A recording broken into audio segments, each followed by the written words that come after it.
How do you master the core, the very source of your fear and your impulse to act in trading? How do you do that? Well, first of all, you have to understand what happens. And that's really what people complain, stuff like that, but they don't really look and say, what's causing that? Well, let's take a look at a time that you became unraveled.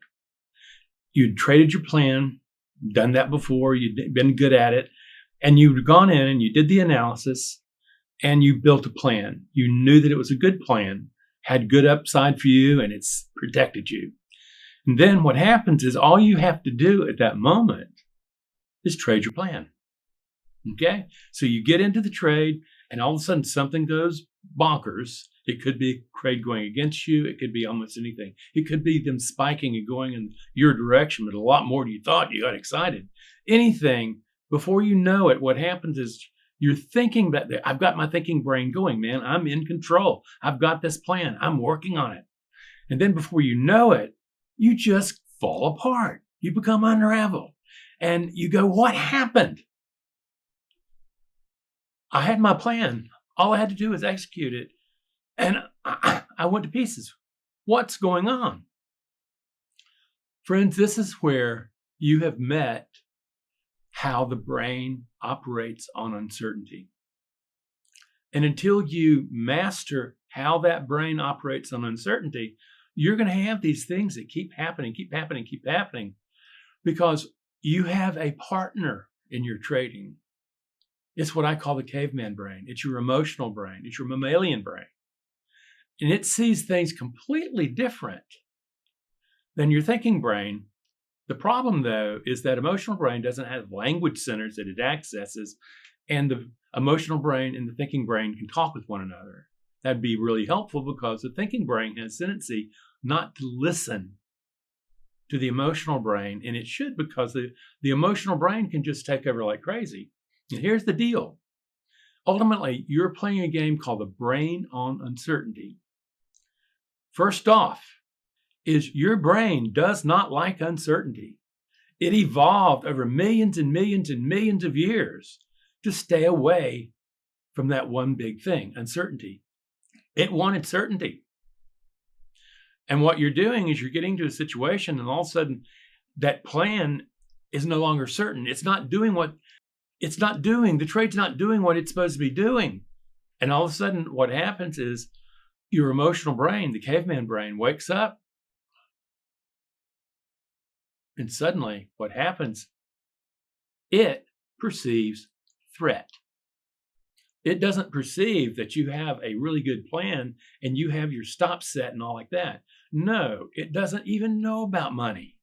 What it knows about and what it equates is that when you have that risk of uncertainty, it doesn't perceive loss of cash. It sees loss of life. You are actually looking at Thanatos. You are actually looking at the fear of death. When our caveman brain developed, the world was a pretty dangerous place. And we had to have lightning fast reflexes in order to be able to work around it. And it just so happens that it just sat there, didn't have language centers, and it perceived threat, and it acted exactly what it was designed to do. The problem with the trader is this is millions of years later, and what you're doing is you're seeing that trade, that part of the self, that caveman brain, is yanking control away from the thinking brain. And the thinking brain doesn't even know it's there. Remember, it doesn't have language centers. You just know it by having the sense of like, oh no, or I got to get it right now. That's what you experience. And it's already jumped. And that's why people say, I don't know what happened, Randy.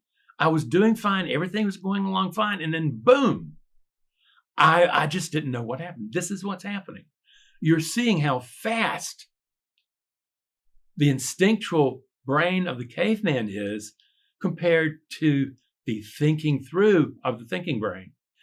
You've got to have both. But the thing is, unless you train, that emotional brain to be able to handle these moments of engaging uncertainty, it's always going to perceive it either as a threat that has to be avoided or as something you got to jump into right now before all the fun's gone. Well, it sets a trap for you. It's sitting there.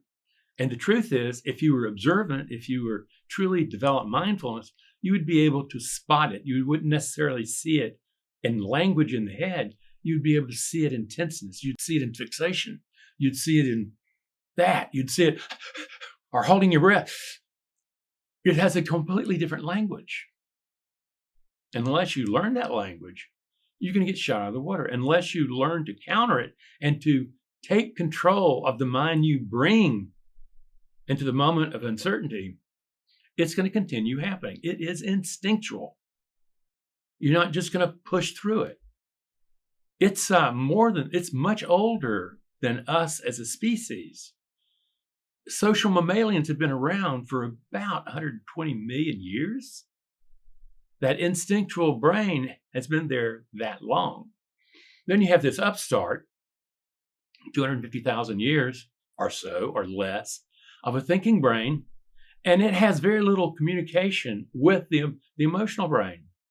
Now, you can change that, but I can promise you the emotional brain has enormous networks of communication going into the thinking brain. That's why it can just knock you out and you have no idea what's going on.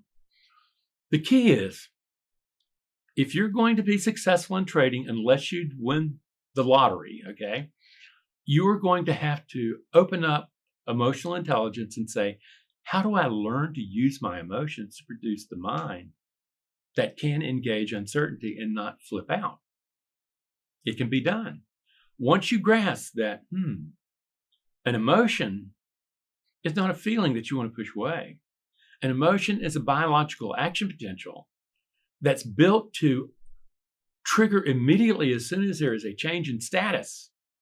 And it is already, boom, it's up, it's going, and it can be in the bloodstream in 0.003 seconds. Meanwhile, to get information to the thinking brain from the sensual modalities, it's going to take 0.25 seconds.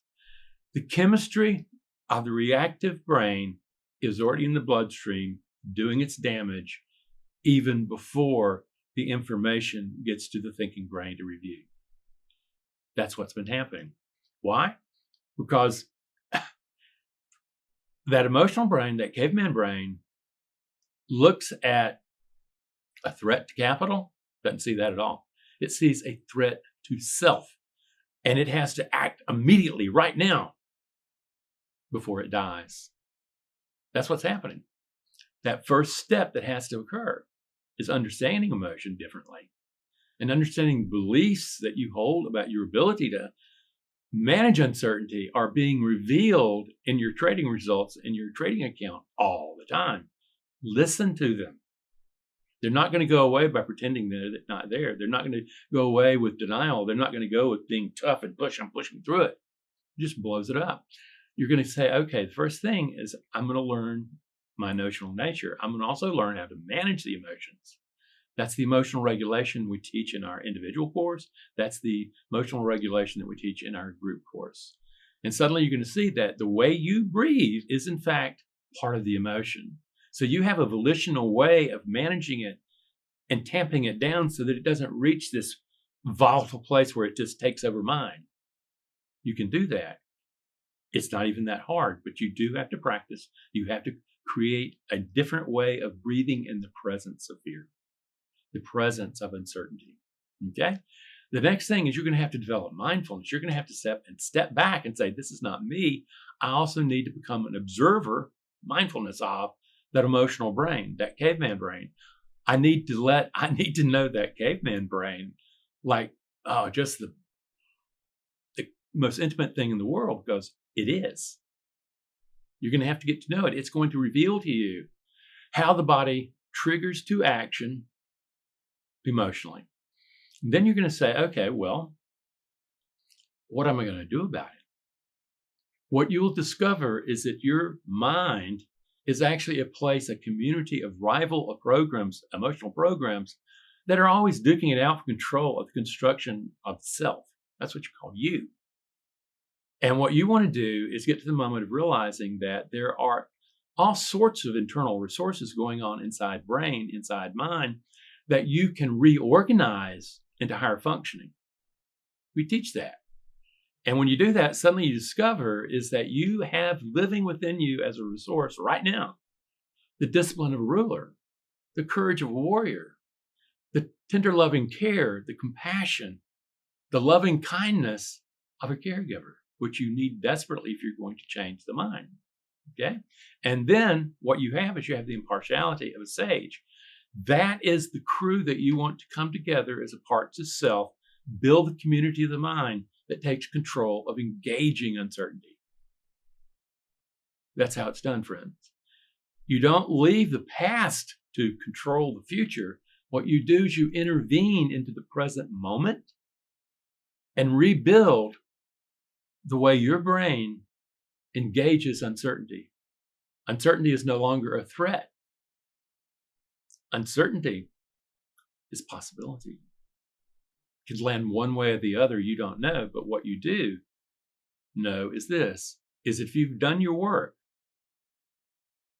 had good teachers around you, that you will have an edge that if you were able to follow, would extract more capital out of the market than you're giving back in. What happens when you develop the psychological edge, you have the right internal resources building the mind that engages all that uncertainty. You no longer flip out. You no longer unravel. You no longer tilt. You stay steady. You make the right decisions. Friends, watch yourself trade tomorrow or when you watch this, and just see yourself and see the emotions on your face and your body and start listening to what's being said.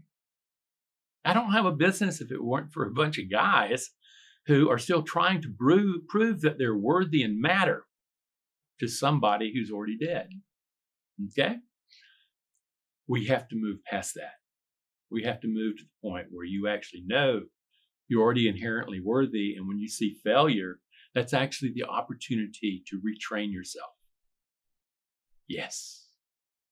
The brain learns from failure, not from success. Your job is to create the mind that can take that failure, learn from it, and grow a new mind that doesn't fail. Come and learn, friends. Particularly watch some more videos. Take a look at what we offer. Take a look at this group course. Take a look at the individual course and really decide, you know something, when I finally prove to myself I'm not going to do it myself, I actually really need a teacher, come and talk. We'll be here. Thank you, and I only wish the best for you.